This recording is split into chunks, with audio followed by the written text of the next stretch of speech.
Welcome to the Global Integral Beauty Networking event, an innovative platform that seeks the best professionals from the global industry to connect and build an interdisciplinary community working together for the benefit of patients. Hosted by Adalis Bailey, global leader in the integral beauty field, a registered nurse with an MBA in marketing, skincare specialist, and CEO of Renew Aesthetics. Adalis Beauty Savvy and Global Integral Beauty, also a best-selling author. This is a revolutionary opportunity to create professional networks in the fields of health, wellness, and aesthetics, driving global collaboration. Get ready to enjoy an event full of connections, knowledge, and innovation. Welcome to the Global Integral Beauty Networking. Good afternoon, everyone. We are here again, the first month of 2025. Very happy with you guys. Continue doing our consecutive networking from 2020 and to 2025. We are so happy, 100% with you for your big support. Our topic today is New Year, new comprehensive approach. It's a better to continue working in the quality of life. So we have two amazing VIP speakers where we're going to work together during this networking from today.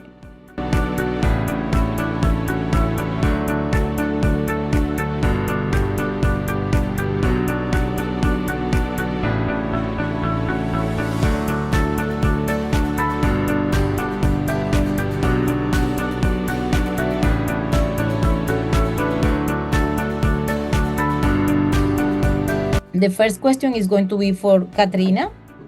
Katrina is the general question. Just let me know how you can address a special treatment according to her diagnostic, and also the way how we can work multidisciplinary with this patient. Sure. With Diana, please. Absolutely. So the first thing that I usually do is find the cause. We know that Diana is a lawyer. We know that her acne is concentrated in the mandibular area, the jaw area, and the cheek area, which is, that suggests that it's hormonal and stress related. That kind of coincides with her being an attorney. So she is in a high stressful environment. One thing that I always ask is, what is their current skincare routine at home? So there are three things that I'm going to address here. First is a home remedy. What can she do to maintain and nurture her skin at home? And then number two is the maintenance, like, for example, like a facial or something. And then the third one is the treatment, to treat the acne and the scarring and all of that stuff. And the reason why multidisciplinary approach is going to be advisable for this case is because hormonal acne it's not only caused because of the environment outside. It's stress related, so that's your cortisol levels being up. So hydration, the dullness of her skin, so that also tells you, does she drink water? Does she drink a lot of water? Does she nurture her body? So a lot of times when patients come for the treatment, let's just say, okay, let's do a microneedling, let's help your acne, right? But what are you sending them home with? What are they doing at home to maintain these treatments? In that way, it could integrate in the treatment plan that you already did. Because that is going to be more successful if the patient is involved even when they're not in the treatment room with you. So treat the cause is the number one, and that's something like, as far as with Diana, and I discussed this in my mock consultation the video that I did. Home remedy is, like cleanser, double cleansing. I lived in Korea for 10 years. We know that like Korean aesthetics is also very advanced in the world. So in that 10 years, I was able to learn a lot about skincare, that really, ultimately, the number one thing to do is to nurture your skin and make your skin's environment optimal to receive more treatment. So with Diana, we can send her home with a cleansing balm to double cleanse, to melt away whatever impurities she has for the day, and then cleanser, niacinamide to increase that hydration, because she has dull skin, right? So niacinamide is a must for her.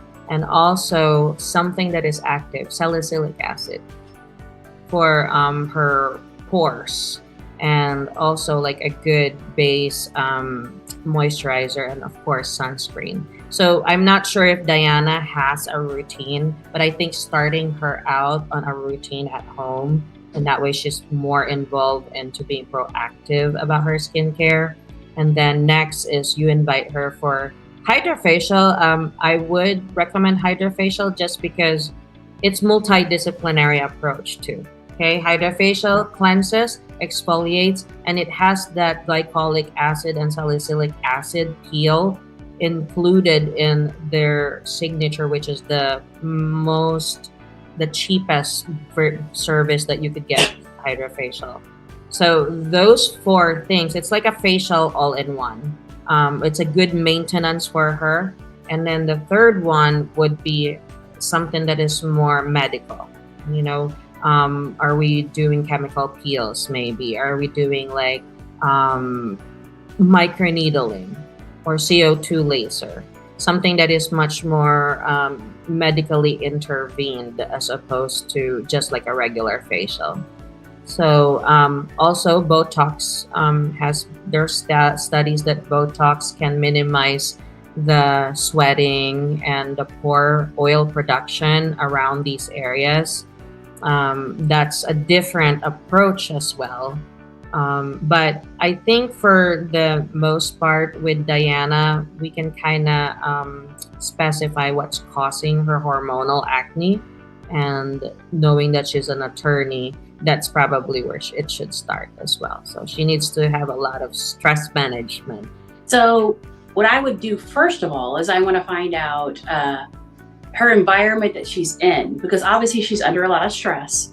And one of the things a lot of people don't think about is, you know, if you're doing this a lot, if you're analyzing papers and you're like this, so your hands have all kinds of germs, and also the pressure of your hands in these positions often can cause a lot of acne. And since it's kind of focused on this area, I would want to know, do you have a habit or a practice of touching your face, putting pressure on it? Are you changing your pillowcase? I mean, some people, I would recommend they change their pillowcase every 2 or 3 nights because of, you know, products in their hair, oil in their hair that can be clogging their pores. I find a lot of people are too aggressive with their skin routine. And so, you know, I don't agree that, you know, more is better. Sometimes simpler is better, and they're using so many products that the oil water barrier is broken down. Then they'll start having a lot of flaking. Okay, once you have that, it takes quite a while to repair that. So even though she's having the dry and she has acne, you still are going to want to use some products with a lot of moisture, not necessarily oil-free. But I would recommend using gentler products and then using that for a time and then starting to step up and starting using. So there's Hale & Hush has some wonderful products for skincare that, you know, if your skin's kind of compromised, you're more sensitive. And when someone has acne, obviously they're having flare-ups. I agree also about the balms. You know, oil cleanser is wonderful to start with. You're always going to want to double cleanse.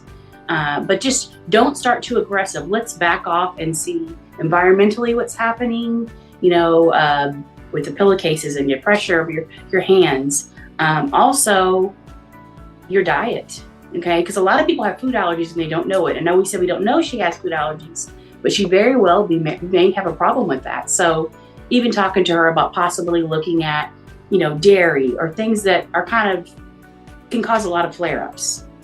So that's personally the way I would do it. I kind of have a less is more, and then we step it up slowly. I do agree HydraFacial is wonderful for everyone. You know, it's just going to really deeply clean out.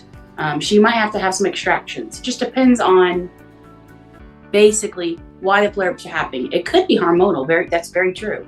But I just have a little bit of a different approach. I'm going to look at the environment.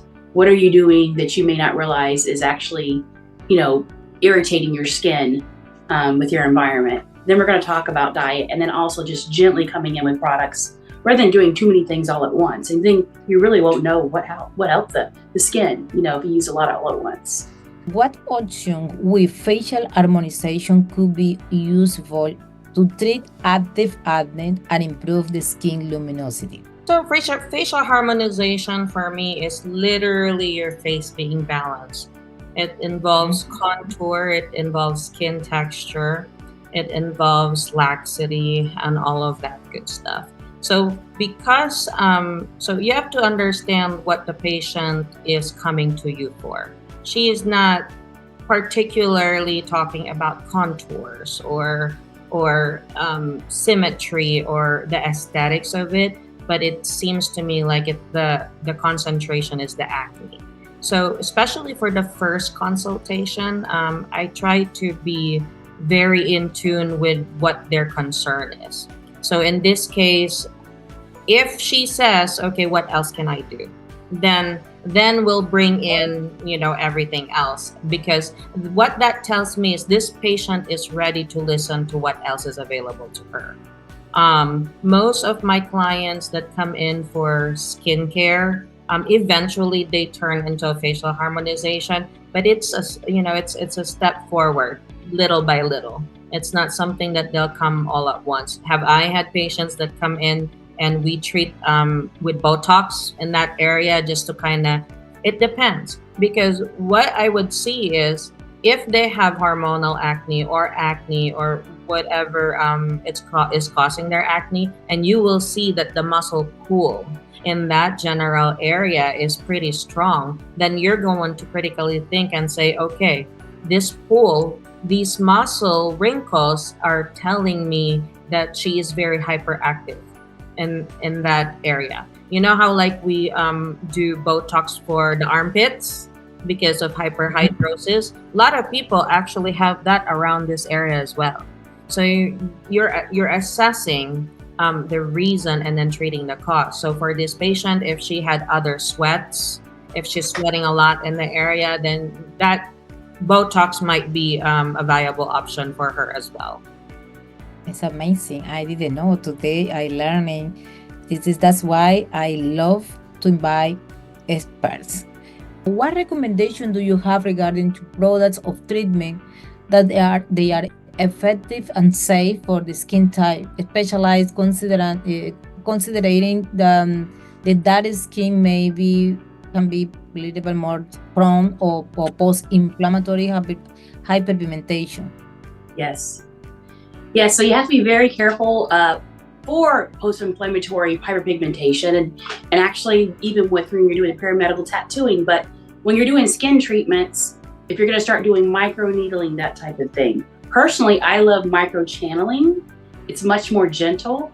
And I use the system called ProCell, and it's made for all skin Fitzpatricks. So 1 through 6. It's not going to cause post-inflammatory hyperpigmentation. It also will help with acne scarring. So if somebody has acne and they do this treatment with these products, I have found that it will calm it down. I've seen it help rosacea. It's pretty great, and there's no worries of scarring. When you're doing traditional microneedling, those needles are really just it's more of a jagged approach. The microchanneling is more precise, and it won't cause the damage. And so it also is going to improve that texture, which is so important to somebody with acne. I've just really been impressed with that whole treatment system. And they also have aftercare. They have serums you can use. So I personally really love ProCell microchanneling. Hi, Diana. I'm going to walk you through this using an analogy that I think will resonate with you since you're in the legal field. So let's talk about hormonal acne as the unsolved case.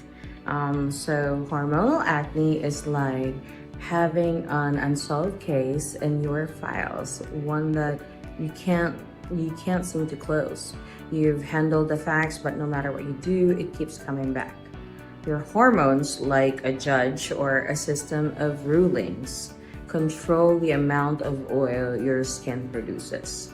When those hormone levels fluctuate, maybe due to your period, stress, or other changes, it's like reopening that case. So your skin starts producing excessive oil, which leads to clogged pores and acne. usually along the jawline or the chin. Then next up, I want to talk about stress acne. So stress acne is like being in constant last minute deadline mode. When you're under pressure, your body releases cortisol, the stress hormone, which causes your skin to overproduce oil. It's like you're juggling too many tasks at once, responding to clients, last minute emails, managing urgent court cases while trying to finish your brief. That constant pressure leads to breakouts, often to your cheeks or your jaw. So just like the way stress affects your workload. Lastly, let's talk about dehydration. It's like working overtime without a break. You're burning the candle at both ends, pushing yourself too hard without taking time to replenish. Just like a lawyer needs to step away from their desk, your skin needs hydration to stay healthy. If you're not drinking enough water or moisturizing properly, your skin starts feeling rough and dry, like it's been working overtime without the rest. So the skin becomes depleted, leaving it looking dull and lackluster. So now that we understand what's going on with your skin, let's set up a plan to get you back on track, kind of like a well-organized case strategy. Here's a breakdown. Home routine, managing hormonal acne, stress, and dehydration. So at home, what you can do is double cleanse. Do it in the morning and the nighttime. Think of it as reviewing your case thoroughly first, using an oil-based cleanser to remove makeup and excess oils, then following it up with a water-based cleanser to clear out remaining impurities. That gives your skin a fresh start. Now, you need a toner. Toner acts like your defense team, calming inflammation and restoring moisture. Look for ingredients like Centella asiatica or hyaluronic acid to help smooth and hydrate. Also, niacinamide serum.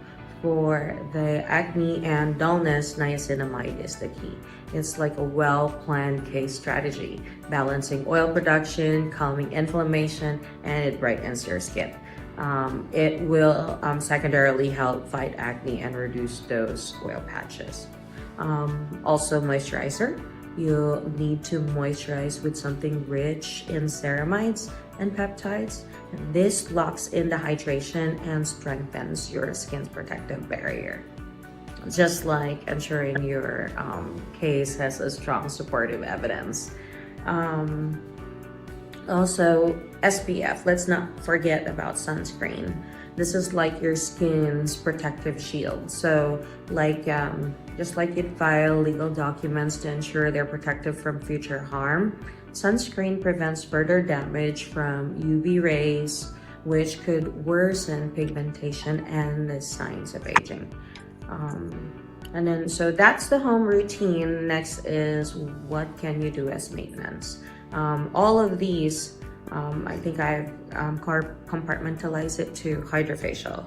In terms of maintenance, I would recommend a hydrofacial every 4 to 6 weeks. Because think of it like a system update for your case files. It deeply cleanses, it exfoliates dead skin cells, it hydrates, and restores your healthy glow. It prevents breakouts too, and keeps the skin glowing. For your acne and rough texture, chemical peels that use salicylic acid or glycolic acid will exfoliate and unclog pores and address dullness. Hydrofacial also has a part in their process where they have a light chemical peel that has glycolic and salicylic acid, which is why this was my first choice for your maintenance routine. And then for treatment, okay, so we need that active treatment that we're trying to make sure we're also treating other components of having a healthy skin. So to help with post-inflammatory hyperpigmentation and skin texture, Microneedling actually stimulates collagen production, and it builds a stronger, more resilient foundation for your case. It will also reduce scars, it will refine your texture more, and over time, you are going to have healthier skin. So really, our treatment is centered around tackling your root cause, stress management. Managing stress is the key. Make sure take breaks and have recharge, especially in between intense work period. And let's not forget about staying hydrated. Your skin's going to need the water to stay plump and fresh. And just like you need your coffee to keep you alert during the long hours at the office, aim for 8 glasses of water a day and try to eat hydrating foods like fruits and vegetables to keep your skin feeling nourished, okay? So Diana, this is a great plan in place. It's like you've built a rock solid legal defense for your skin with a proper routine, ongoing maintenance treatments, and attention to stress and hydration. You'll soon be in control of your skin's health. It's all about balance, my dear, and just like handling a case, you need the right evidence, strategy to support to win. So that is how my consultations take place. I try to communicate at a level that will be able to deeply resonate and relate with the patient situation. The closer you are to the reality of your clients, the more successful you are at getting compliance and your patient being more cooperative in whatever treatment plan you're going to have for them. And one more thing is that, when you take the time to really get to know your client, know their vibe, know their environment, it gives them this trust and confidence that they're not just a number that you are treating, or that you're just getting a treatment and not personalizing it with them. So there you go. So what the photos are going to show are sometimes doctors will do something called a nipple mound whenever they're doing reconstruction after mastectomy. And so they'll actually do a little bit of a skin graft on there, and they'll try to make a little mound. Now for the artwork that I'm going to be doing, it really doesn't matter if they have that or not. Because actually, if it's flat, I can make it look like they have that. And that's part of the learning how to do it artistically. And so, with these photos you're going to show, I have a before and after of somebody with a nipple mound, and then I have a before and after of someone who decided not to have that. Okay, so this client right here, you can see she does have a little bit of a nipple mound. When they first do it, it's quite large. It can be the size of your thumb. And then it'll shrink down, and sometimes it's there and sometimes it's not. And sometimes I'll have where one side actually will not stay attached. And so, the artistic part of it is making it look balanced. So I even have people come in, one side stayed well, one side did not. And so what I can do is enhance it with shadowing and highlights and make it look like, as you can see in a minute here, I can make it look like they do have that. So that's what the next one's going to show. And so this is right afterwards, and she's quite red. And so, in a couple of days, she'll be able to really see those highlights come out and the shadows. Obviously, I'm, using needles, so it's going to make it red. But it's just going to enhance it. Also, all of this scarring that you're seeing on there. Now, she needs to wait 1 year past her last procedure to have scarring done. But I could needle that scarring that you see there, and I can make it flatter and smoother. Once we have it like that, then I can add color to help it blend in. But honestly, a lot of breast cancer survivors, they're so tired. I don't usually bring it up unless they do, because they're so happy with their areolas. They feel like they're just done and they're ready to move on. But this just shows you somebody with a small nipple mound. It wasn't very big. Some of them are quite big, and I actually will even take shadows to kind of push it back a little so it's not going to look quite so bright. So that's a picture of that. And so here's another one. So this is an after of somebody who did not have a nipple mound. But I was able to do artistic 3D, artwork on there to make it look like she did. Now, she didn't want a lot of details. She didn't want a lot of Montgomery glands. She didn't want a lot of constriction wrinkles. And so it's a very simple areola, but that's what she had. And you have to really talk to them and say, well, what did you have before? Did you have a lot of details? Some people just want it very simple. But this is from somebody who, you'll see, I think they have a photo up here also. She had nothing before. So we're just dealing with flat, no nipple mounds. It really doesn't matter. Here's another one. So the lady at the top, she does have something on there, but it's actually not a nipple mound. It's just some residual Montgomery glands. And so at the top, you can see they come to me like that. It has to be 6 months past their last procedure. And then you can see right afterwards it's quite red. Okay, so you're not gonna see a lot of the details. And on the bottom, that's about 6 weeks healed. And so, you can do a lot of artistic details. What I'll usually do is the first time they come in, we'll do some Montgomery glands, which is a little white dots that you see there. And then if they want more, we can add more at their touch-up if they would like. I just kind of leave it up to them. So, and then talking about post-inflammatory hyperpigmentation, you had mentioned that. That can happen if I'm working in a Fitzpatrick 3 to 6. And generally, it's going to resolve itself. Now, as far as the areola goes, if they have it, it actually enhances it. It gives it a little visual texture. And it's not a negative thing, it's actually a positive. If it's a scar, we don't like that, but they just have to be more patient. If it's post-inflammatory, now, if it's hyperpigmentation in general, there's some serums I can use, but we do need to do a test spot to see if that's a problem they normally have, whether or not they're going to be a candidate to do all the scars, because we certainly don't want to make them darker. Thank you very much. I really appreciate your experience, and I congratulations for your excellent work that you are doing. After we see the Dayana diagnostic and your experience, I agree with you. I definitely think this is a PCO, and she's starting, of course. Our recommendation as a professional always to be initial consultation. Remember, usually they call just to ask for price by phone, but we are a professional and we are working very hard every single day to be different. We have to tell them it is necessary to come for a consultation. We cannot show you price. You are not shopping shoes or bag because you are looking for price. If they really want a professional work, they have to come for a consultation. I agree with you. The first is consultation.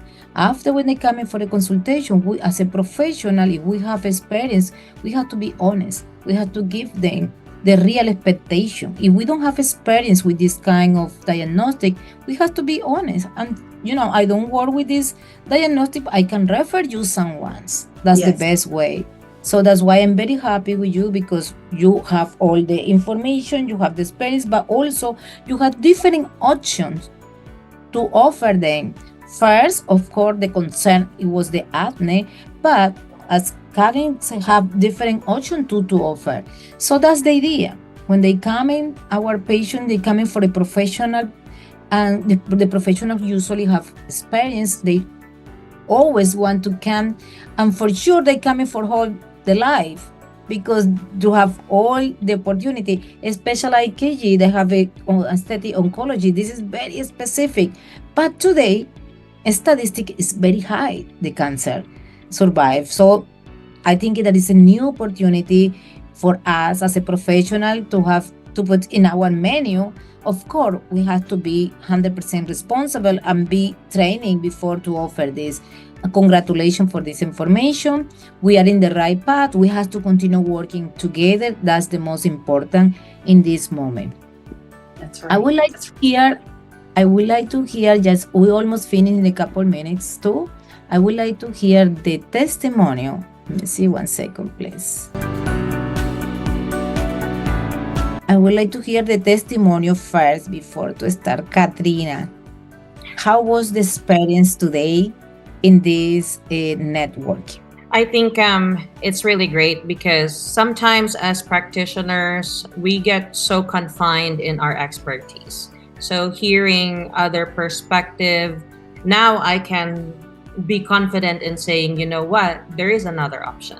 because you will have that patient that she's not comfortable about doing hydrofacial because of budget or something, like, or doesn't have the time to start a skincare routine that is elaborated.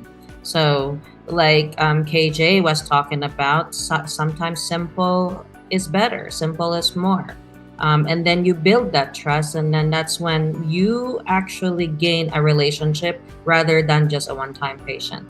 So I appreciate everyone for coming today. I know my video was really long. I don't have an off button, so I'm gonna put it off now. I really enjoyed it. It was nice to get somebody with a different perspective than what I have. She does more medical. She's going to do Botox and injections and wonderful contouring. I mean, that's lovely. I would love that. So it's great to hear. I have mine. Mine's more focused on cancer patients, cancer survivors of all type. Actually, 1 in 2 people will get cancer, and 1 in 7 women will get breast cancer. So that's my focus. But we all have our expertise, and I really loved hearing her perspective on it and how she would approach it. And I also love variety. I love hearing different perspectives and for everyone to be included. There's specialty training in what I do also for, Higher Fitzpatrick. You have to be more careful. Yeah, you can cause hypopigmentation. You can cause a lot of problems. And so I've done training for eyebrows and for skin for that. So I really love collaborating, and I love hearing other people. You always are learning every day. If you have the right attitude and you're open, you will always be learning. And you said that earlier when you introduced us. And I just love that perspective, and I love that attitude. So I really enjoyed today, and I look forward to the future.